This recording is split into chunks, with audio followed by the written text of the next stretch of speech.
con Maiko tuve mi primera exposición y finalmente saqué todos esos cuadros que tenían muchísima carga, muchísimo contenido, pero eran de aquel colorido y aquella cosa bellísima que la gente no percibía esa tristeza o esa necesidad de expresar lo que yo tenía muy escondido, ¿no?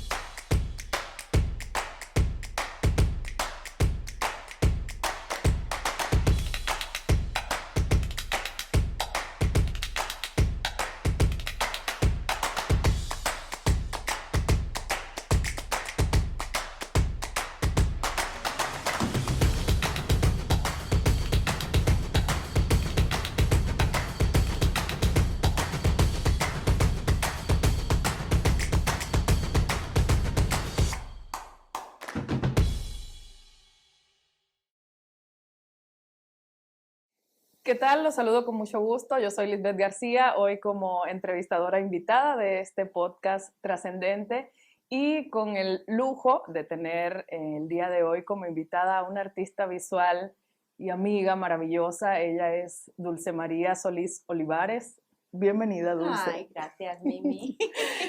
Dulce es para mí una personificación de la creatividad en todos los sentidos. Tú tienes una sensibilidad para la creación del arte visual que realizas, pero toda tú eres la artista visual que yo veo y me da mucho gusto poder entrevistarte y explorar un poco el porqué de esto, porque te conocí también trabajando en empresas, en bancos, en el ámbito financiero, pero a la par llevando este arte visual y creando un estilo identificable, cosa que es difícil en muchísimos artistas, tener un estilo que veamos e identifiquemos que es un Dulce Solís, pero tú lo lograste. A mí me gustaría estar un poco chismoseando en tu vida, en toda este podcast, y que nos cuentes cómo te diste cuenta que tu vida también era para el arte y cómo empezaste a pintar. Bueno, pues mira, desde edad muy, muy temprana, en mi casa mis papás nos decían que aparte del estudio, de la escolaridad, teníamos que tener otra cosa referente al arte. Entonces yo desde chiquita escogí pintura. Y mi primer maestra fue Águeda Lozano, entonces ya te podrás imaginar.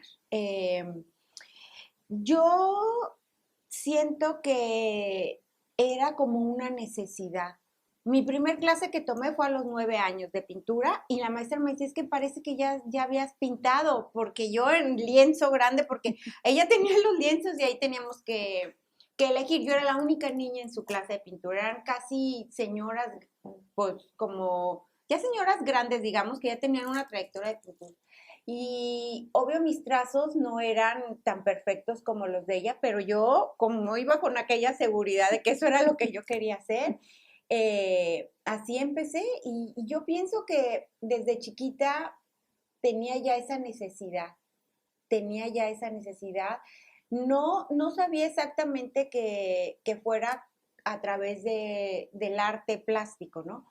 Pero por ejemplo en mi cuarto yo, ¿te acuerdas de esos álbumes de chiquita que recortabas amores y que juntabas las estampitas que comprabas en la tiendita de la esquina? Bueno, yo con esos recortitos de las que tenía repetidas, hacía así unos muros en mi cuarto y decoraba y no, o sea, desde chiquita ya tenía como esa cuestión, desde mi forma de vestir o cómo arreglaba mi cuarto, cómo forraba mis cuadernos con los papelitos de los chicles. O sea, yo viví en Ciudad de México, entonces pues veníamos aquí a Monterrey y el tema era Estados Unidos, ¿no? Entonces yo compraba chicles para todo el año.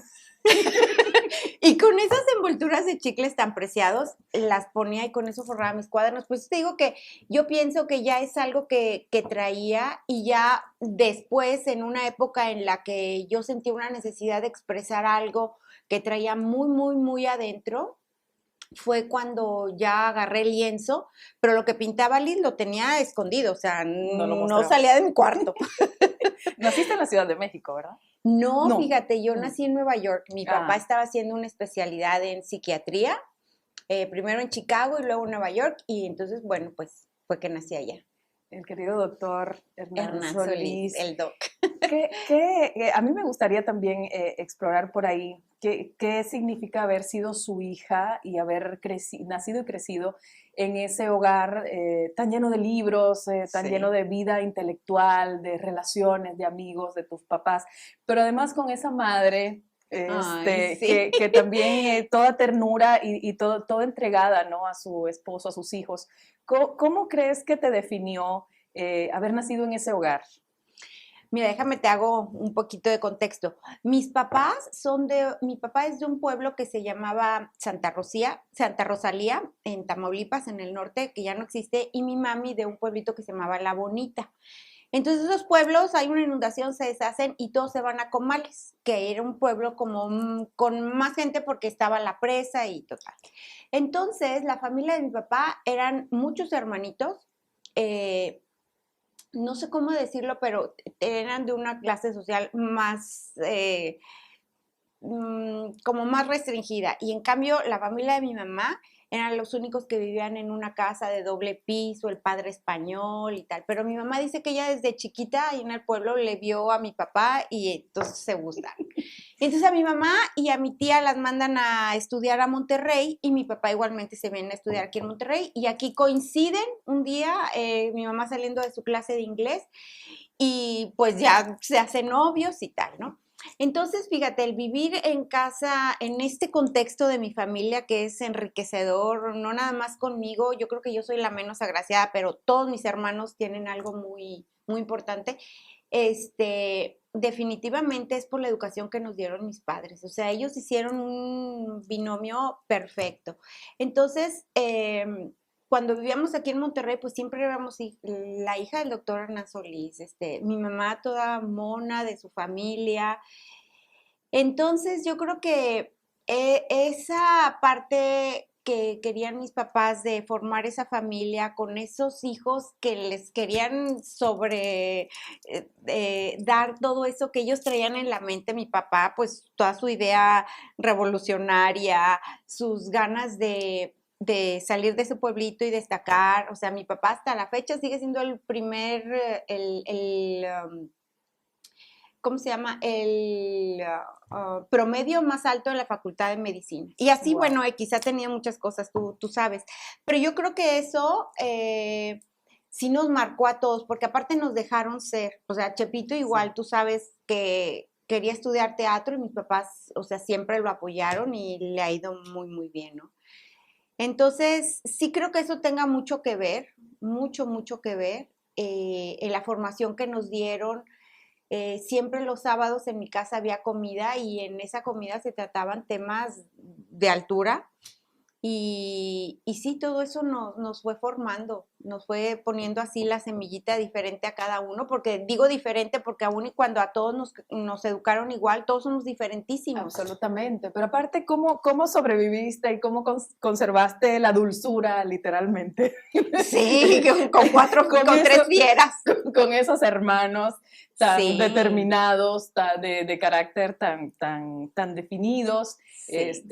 José Luis Solís, tan queridísimo cineasta y maestro, Cuauhtémoc, pues todos tus hermanos, con un carácter muy definido y muy fuerte. ¿Cómo fue ser la niña ahí en medio de tus hermanos y Pues sus mascotas? como era yo la más grande, sí, sí es lo que te contaba ahorita, yo era la más grande y como, por decir, los sábados, te digo, en esas comidas yo tenía, o sea, mi mami preparaba la comida, pero yo después de comer tenía que recoger la cocina, arreglarlos, o sea, limpiar platos, todo, para que mi mamá pudiera compartir con mi papá la sobremesa.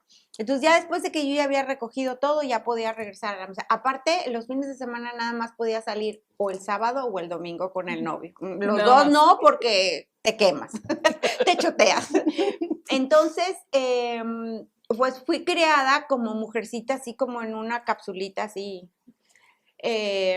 y bueno, era un ambiente de respeto, o sea, de mucho, mucho respeto en lo que cada quien iba caminando en sus posiciones, ¿no? Por ejemplo, en los estudios, yo me acuerdo que cuando vivíamos en Ciudad de México, había un colegio que a mí me gustaba mucho porque era un colegio de mucha disciplina, que las niñas que estudiaban ahí eran niñas que se distinguían porque eran muy estudiosas. Entonces, nosotros los 4 hijos estudiamos en un colegio muy, muy bueno que quedaba cerca de mi casa, que se llamaba la Escuela Primaria Americana.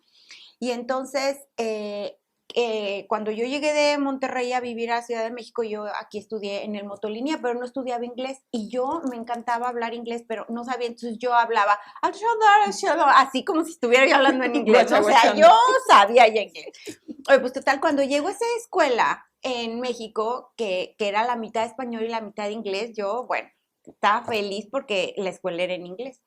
Y entonces los maestros era una escuela muy chiquitita, muy, muy chiquita, pero muy buena escuela porque los maestros eran muy comprometidos. De hecho, el director era el dueño del colegio, ¿no? Entonces estaba muy involucrado, era un salón por año y era una casa, o sea, no era así el colegio enorme, ¿no?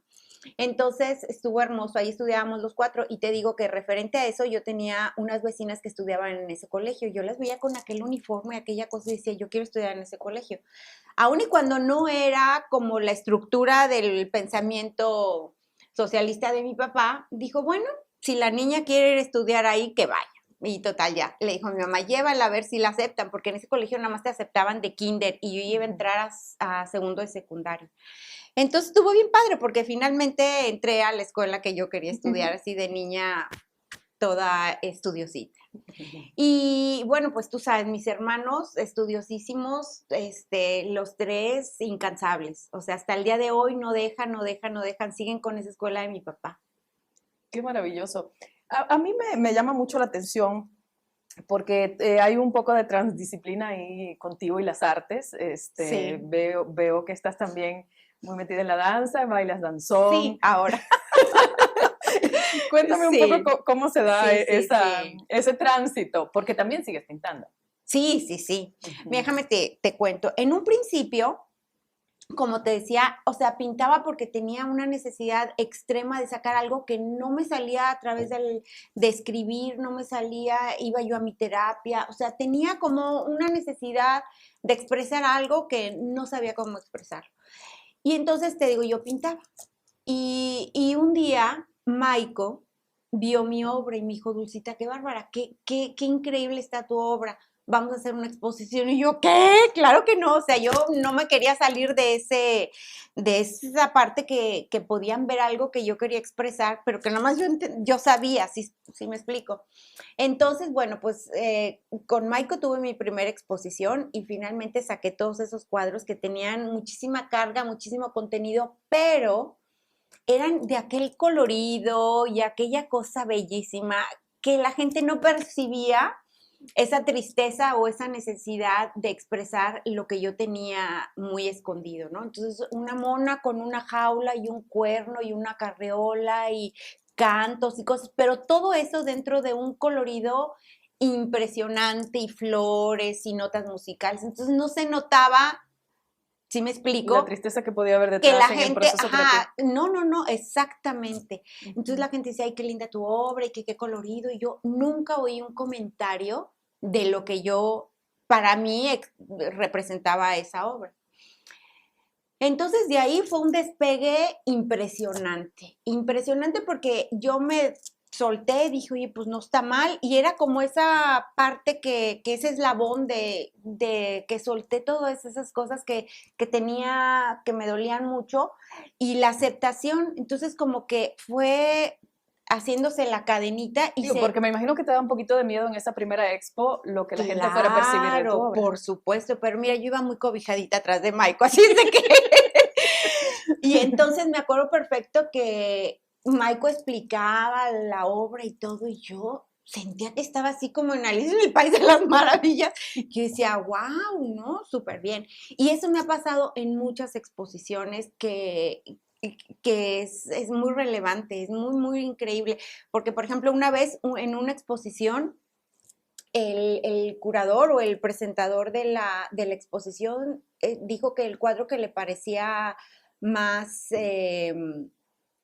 no era bonito, o sea, que le parecía que el cuadro que más le había gustado, por ponerle un adjetivo, era uno que estaba por allá y ahí va toda la comitiva a ver el cuadro, yo incluida en esa comitiva, A ver, jamás ¿cuál era? pensé que era el mío, ¿verdad? Y era el mío y yo, no, cuando dijo, bueno, en una colectiva. sí, en un colectivo. Ujú.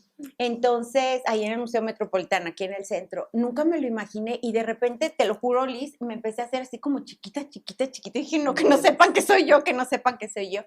Pero increíble todo lo que él vio en ese cuadro, que en realidad yo cuando lo pintaba no me daba cuenta, o sea, decía que tenía una carga erótica increíble, que una fuerza, que el colorido, los contrastes, la perspectiva. Yo no pinto con perspectiva ni nada. Si un ojo me quedó más arriba y el otro más abajo, la nariz chueca, el cuello enorme, porque empecé a pintar aquí y el vestido acá y luego el cuello me quedó, le compongo, le pongo cosas, o sea, no es algo muy estructurado. La verdad es que conforme me va saliendo, lo voy completando y le borro y le vuelvo a poner, o lo dejo y empiezo otro, o tengo 5 a la vez, así. Y entonces, ya no recuerdo cómo era la pregunta. Que cómo había hecho toda esa transición. Pues así. O sea, la verdad es que una cosa me fue llevando a otra y a otra y a otra. Aunado que paralelo, pues siempre había trabajado en el banco y eso como que me da un equilibrio de que no todo es esa necesidad de hacer dinero y dinero y dinero. Entonces, esta parte es la que me da equilibrio. Claro. O sea, yo llego de trabajar y de veras entro, wow, o sea, a mi paraíso. O sea, llego a mi estudio, preparo todo lo que voy a hacer, trabajo de una forma súper ordenada porque tengo ese defecto, tiene que estar todo muy ordenado, y un pintor o un artista difícilmente no, pero sí tiene que estar todo ordenado, si no se me ¿Y hay una disciplina cruza. también en la frecuencia? O sea, ¿pintas todos los días? Todos los días. Wow. Todos los días, con rutina. Fíjate que anteriormente pintaba, hacía mi colección para una exposición o con un propósito.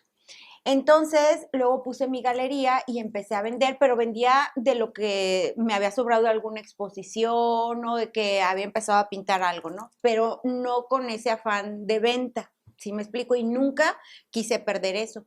Pero me di cuenta que a lo mejor la parte comercial la estaba descuidando en el sentido de que me decían, ay, fíjate que me gusta mucho este cuadro, pero me lo puedes hacer con las flores verdes, mejor amarillas y más flores acá. Y le dije, entonces yo pensé y dije, no, creo que no me están entendiendo cuál es el concepto, sin ser grosera y decirle, esto es lo que hay. Entonces, una cosa me fue llevando a otra porque una amiga me dijo, fíjate que quiero que me hagas un cuadro, un mural. El mural es enorme, ella vive en Chipín, que tiene una casa de ensueño, y entonces en la sala le hice un mural. Entonces le dije, pero platícame, porque dije, no quiero cometer el error de hacer un cuadro de 6x8 y que a la hora me dice, ¿me cambias esto? Y dije, no quiero que me vaya a pasar eso. Entonces le dije, a ver, platícame un poco cómo te lo imaginas o qué es lo que quieres de tu cuadro. Entonces me empezó a platicar toda la historia de su familia y dije, bingo, de aquí soy, porque eso es lo que a mí se me da. Y entonces le hice un cuadro hermosísimo que su marido me dijo, yo quisiera que fuera algo de las 4 estaciones. Dije, me encanta, me encanta. Entonces, el cuadro se llama Las 4 estaciones. Y el cuadro es hermosísimo porque es toda la transición, según mi perspectiva, de su familia. Yo esta amiga la conozco de siempre. Primero conocí a su marido en la Ibero y luego casualmente cuando vivíamos aquí, ella entró a la clase de natación con los niños y yo dije, ay, esta que viene aquí es chilanga, de esta me puedo hacer súper amiga. Y nos hicimos súper amiguísimas. Entonces te digo que todo eso Bueno, pero me movía. qué interesante, porque ella no te pidió que pintaras algo. O sea, me imagino que es muy difícil para ti decirte pinta algo, si no te cuenta una historia y de ahí tú haces tu interpretación. Exacto. Entonces, ahora eso es lo que hago. Y he hecho muchísimos cuadros de eso, que me cuentan, mira, mi marido es transportista, mi hijo es músico, yo trabajo en una casa de bolsa, bingo. O sea, tomo mis notas y le mando un boceto a lápiz formado de cómo va a ser para que estemos las dos partes iguales y de ahí me lanzo. Y entonces, por eso te digo que ahora pinto, digamos, sobre pedido. Está bien. Sí, entonces he ido un poquito, pues, acoplando las necesidades de lo que me piden. Pero además me encanta porque también intervienes ropa con Sí. tu obra, covers de celulares, has ilustrado piedras, libros. libros. tienes tus tarjetitas súper lindas que luego se convierten en algo cotidiano, que yo las atesoro, pues ahí las tengo, Los y es arte cotidiano, calendario. Sí. Entonces, también se vuelve como una necesidad de abrirte, o sea, no nada más el lienzo y pintar algo, Claro. sino como que plasmarlo en diferentes soportes. En este sentido, ¿cómo se te ocurren estas cosas de unas bolsas maravillosas con tu obra, ¿Sabes unos qué? pantalones? Siento que es algo que yo rescato y por decir, cuando hice el proyecto de las bolsas, ¿no? O sea, todas las mujeres nos encanta andar con nuestra bolsa linda y fina y no sé qué. Entonces, encontré un proveedor de unas bolsas increíbles, grandes. Le dije, mira, la quiero así para pintar. Y entonces, para que me las hiciera, tenía que mandar a hacer 100. Entonces dije, pues Mucho aquí que soy, hacer. mucho que hacer. Entonces las pinté y fue un hit, porque es una cosa hermosa traer una bolsa pintada, porque no es nada más una bolsa, o sea, no pintada de un mar y las palmeras, o sea, una bolsa pintada con arte, porque todas las mimis, aunque parece que es la misma, porque es mi estilo propio, todas son diferentes. Aparte, lo que me encanta es que o sea, las que me compran las bolsas dicen, es que esta soy yo, entonces la hacen parte de ella, su bolsa, si sabes, pintadas o sea, con su cara. Qué lindo. O, por ejemplo, ahora en pandemia, yo donde vivo muy cerca de un río. Entonces iba a Operación Hormiga a agarrar piedras y a cada piedra yo le veía forma de algo ahí en la Huasteca. Entonces es una colección de piedras divinas, divinas, divinas. Y así, no sé, de todo pinto lo que fue el baby shower de Luca, de mi nietecito, y hice unas paneras pintadas. No sé, o sea, como que le quiero dar como un toque de algo a la ropa igualmente y le pinto mimis. Intervenirlo. Mimis, me gustaría detenerme aquí, porque las mimis son esta figura femenina que le da vida a tu obra, una obra que además, como ya lo has dicho, está llena de color, también con unos toques muy evidentes de Cuba, Sí. mi país, con Sí, muchas banderitas todas. cubanas. Entonces, ¿cómo surgió la primera mimi y cómo ha evolucionado a las mimis que haces ahora? ¿Hay similitudes? ¿Cómo seleccionas tú los ingredientes de todos esos cuadros que pintas y todos los ingredientes que le pones alrededor a las mimis? ¿Cómo sucede eso? Bueno, mira, primero te voy a decir por qué se llaman mimis. Porque la primera exposición internacional que hice fue con Michael, en Cuba, en las romerías. Entonces, antes de que yo supiera que iba a ir, yo desde ese inicio, todas mis mimis tenían cosas cubanas, que nadie las notaba porque no eran evidentes, era algo Sutil. muy sutil, pero muy identificado por el que conoce la religión yoruba. O sea, si no lo conoces, no sabes quién es un eleguá o por qué tiene un gallo o por qué están los cocos tirados. Entonces, yo conocí a una persona, un maestro que tenía de baile, y él tenía un amor por esa religión que siempre tenía en la clase cosas así. Y yo me enganché, o sea, a mí me llamó muchísimo la atención y empecé a estudiar mucho de eso, porque es que cada uno de los orishas tiene su historia, tiene sus refranes, o sea, es algo súper enriquecedor. Entonces me clavé y me encantó. Y entonces como yo sentía que eso no lo iba a identificar nadie más que muy ocultamente la gente que en realidad sabe y aprecia eso lo iba a identificar. Entonces, sí, todas tenían ese simbolismo. Entonces, cuando llegué a Cuba, obvio, en la exposición, todo el mundo decía, bueno, ¿y esta mujer más cubana que nada que tiene aquí? Y la bandera por todos lados, y las faldas eran de rayas, y la blusa era con unas estrella azul y así. Muchas, muchas cosas. Y entonces, allá en la exposición, mimi para acá, y mimi para acá, y mimi para allá, y mimi para acá, y dije, claro, mis muñequitas son las mimis, por supuesto. Pues sí, es una manera, bueno, de decirle primero a la madre, mimi o mima, pero también a las personas queridas, ¿no? Queridas, Mimi, sí. ven, o así. Sí. No, me encanta, porque aparte, como dices, si es algo sutil la presencia de Cuba y de la religión yoruba en tu obra, pero aunque sutil, sí es muy perceptible, Evidente, es muy evidente. sí. Pero además hay una armonía, o sea, porque no se trata solo de eso ahí no, está, sí. pero se trata de un todo que tú logras también con mucho colorido, Pero quisiera regresar un poquito a algo que me llamó mucho la atención que dijiste antes. Muchas veces por ese colorido y por esa intensidad Sí. y por la estética tan particular que tienes, la gente no percibe el sentimiento o el dolor o la alegría que puede haber Sí. detrás de la creación. Hoy por hoy, aparte de hacer el trabajo que puedas hacer sobre pedido, ¿qué tanto porcentaje le dedicas a lo que la gente quiere que pintes y a lo que tú quieres y necesitas pintar? Depende de los pedidos que tenga. Hay ocasiones en las que tengo mucho trabajo que me piden, mucho trabajo. Hay veces que me cargo más a lo comercial, que en realidad también eso me quita tiempo. Pero siempre, o sea, como te decía, yo no nada más pinto un cuadro a la vez, no puedo, o sea, tengo siempre varios que pinto a la misma vez. Entonces todo o sea, cuando yo pinto para mí es un sentimiento que me eleva y me llega y tengo que llegar a hacerlo, o sea, aunque no duerma pero tengo esa necesidad de hacerlo. Y entonces no puedo específicamente decirte cómo va, porque si tengo un pedido de un cuadro grande, pinto Te con absorbe. horario, ¿sí sabes? O sea, porque mi horario, ahora con home office, no, hombre, yo la más feliz, porque por aquí tengo la computadora de la oficina y por acá pinto. Y entonces, bueno, la verdad es que soy muchísimo más eficiente, ¿no? Claro. Pero no tengo una fórmula exacta, pero lo que sí te digo es que tengo una necesidad inminente de tener yo una obra que sea algo que para mí me dé otro respiro. ¿Sí me explico? Claro, claro, claro.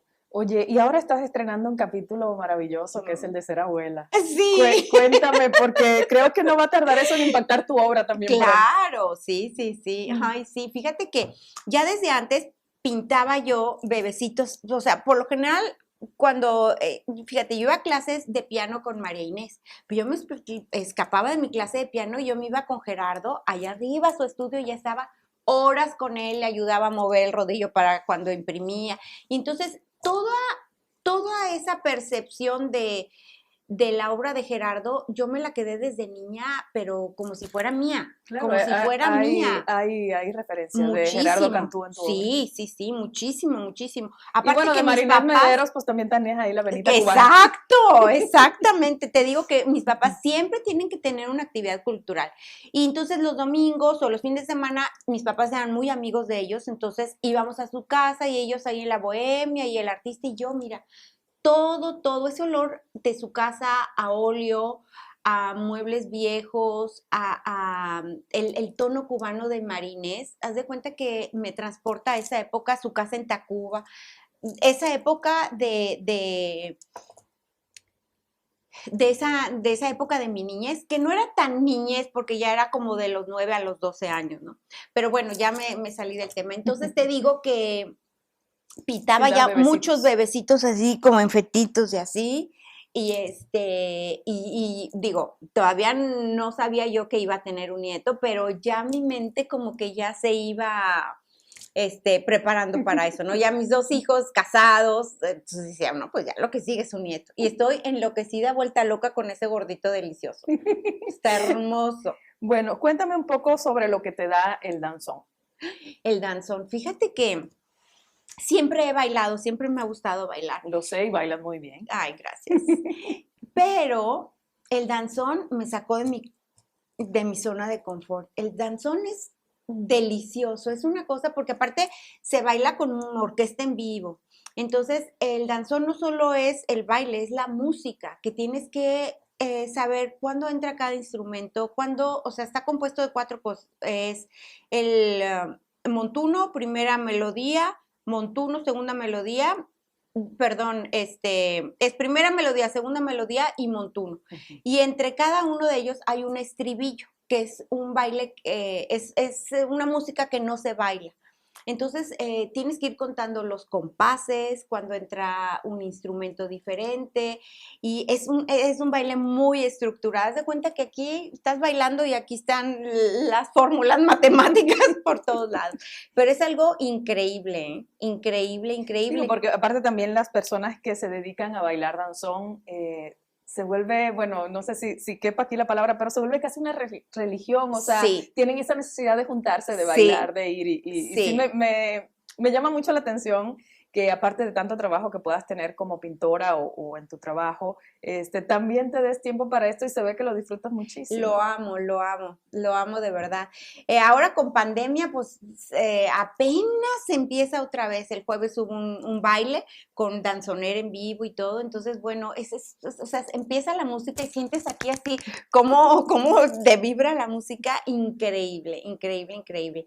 Y el danzón, bueno, pues yo tengo mi pareja de baile, que es Jorge. Pero el bailar libre con otras parejas, te tienes que estar así bien a ver cuál es y tener una buena posición para seguirlo, pero con que vayas siguiendo la música y eso va fluyendo, va Ay, fluyendo. me da mucho gusto poder explorar un poco en este podcast sobre tu vida porque es que sí eres muy dulce, dulce. Ay, Entonces mil a gracias. todo lo que haces le impregnas eso, ese carácter, ¿no? que hay en ti. ¿Cómo te defines? Porque yo te veo y te veo plena, sé que no todo ha sido colorido y color de rosa, como se dice a lo mejor con tu vida, pero lo que tú emanas de ti es una plenitud. ¿Tú te sientes plena con la vida que has vivido? Sí, totalmente. Más sobre todo ahora, en esta época ya como que siento hijos casados, bien, ya estoy por terminar mi periodo de trabajo y recibir mi pensión. Mis planes de irme a vivir a la playa, pintar, ya los tengo resueltos. Compré un departamento en la playa, así es de que estoy como a 3 pasitos de ya llegar a esa situación. Entonces, sí, estoy súper plena, súper contenta, agradecida, con una bonita familia. No puedo pedir más. O sea, no tengo esas necesidades de quiero y algo material. No, eso ya como que no me causa ninguna satisfacción personal. Y así te digo que ahora encontré el danzón y siento que es un baile así para gente adulta, es un baile muy formal, los hombres son muy caballeros. Eso es lo mío, irme a bailar los domingos danzón al parque, pintar, vivir cerca del mar, Pinta disfrutar muy con mis bien tu vida. nietos. Sí, Oye, ¿cómo te fue en esta inmersión profunda al centro de uno mismo que ha sido esta pandemia? ¿Cómo la viviste? ¿Cómo te sentiste? fíjate, Quiero hablar en pasado porque vamos un claro, poco de ya salida. salida, Si exactamente. bien no hemos salido del todo, pero ¿cómo ha sido? ¿Cómo te has sentido? Mira, te voy a ser sincera, la verdad es que en un principio sí me costó porque el espiral que traía de trabajo, en la mediodía voy al gimnasio, en la tarde voy a la clase de tal, en la noche tengo junta con amigos, llegaba a mi casa a las 11. Entonces el hecho de encerrarme sí me costó, la verdad, en un principio, pero empecé por poner casa en orden, que mi casa está, bueno, tú la conoces, Liz, o sea, tiene 1 millón de cosas, pero todo está en su lugar. Entonces, en eso me hizo clic que eso era lo que yo necesitaba, o sea, estar en mi Un poco de casa, casa. exactamente, para poderla disfrutar y estar en todas las partes de mi casa. Un día desayunaba abajo, otro día desayunaba en la terraza, así, o sea, como que me fui haciendo como los perritos que, ya sabes, marcan territorio así en todas en mi casa. Y bueno, pues cada vez tenía más tiempo para pintar, para disfrutar, para ensayar el danzón, porque aún y cuando se baila en pareja, el danzón se estudia solo, ¿no? Y me pasó algo que un día estando en mi casa, oí un golpe muy fuerte. Entonces yo pensé, se cayó un cuadro. Pero un golpe así fuertísimo, total, bajo con el teléfono corriendo y de repente me topo ahí el ladrón, adentro de mi casa. Ay, Dios. Sí, y lo que se había oído fue que tiró la escalera para treparse. Entonces, la verdad es que sí, me dio muchísimo estrés, mucho miedo. Y tengo alarma, pero la alarma no más la pongo en la noche. En la mañana amanezco, quito alarma, abro ventanas y todo. Entonces, eso me volvió como a concientizar de ese miedo de estar en mi casa, ese miedo de estar en mi casa, pero no, no pasó nada. Ahora tengo una chica que vive ahí conmigo, que me ayuda. Entonces, mal que bien, es una compañía, ¿no? Claro. Y entonces, la verdad es que para mí ha sido padrísimo eso no el COVID, pero sí el encierro, porque La pausa, bajarle al acelerador. exactamente. Entonces, Bueno. esa pausa me llevó a planta baja como serpientes de escaleras y ya como que estoy muy aterrizada, se me hicieron súper leves estos últimos 2 años de trabajo porque soy más productiva en mi casa Qué y interesante. feliz. Sí. Qué bueno, quiero que seas muy productiva por mucho tiempo más, incluso cuando te vayas a tu depa y me invites. Claro. Pero que sigas teniendo esa vida tan intensa, que sigas Sí. irradiando toda esa energía tan bonita que nos irradias a quienes tenemos la fortuna de conocerte. Ay, gracias, Liz. Y te agradezco muchísimo que nos hayas regalado este tiempo y este repaso de tu vida. Un beso para ti, gracias. Un beso grande para ti y para toda tu familia que quiero muchísimo. Muchas gracias por estar aquí. Gracias, Liz, gracias, muchas gracias. Pues le agradecemos a Dulce María Solís Olivares. Busque por favor su obra. Te pueden encontrar tu obra, la sí, tienes en por Instagram. ahí en Instagram. ¿Cuál es tu red? Se llama Mimis by Dulce Solís. Mimis by Dulce Solís, búsquenla, la van a disfrutar muchísimo. Y bueno, yo me despido, los esperamos en una emisión más de Trascendente.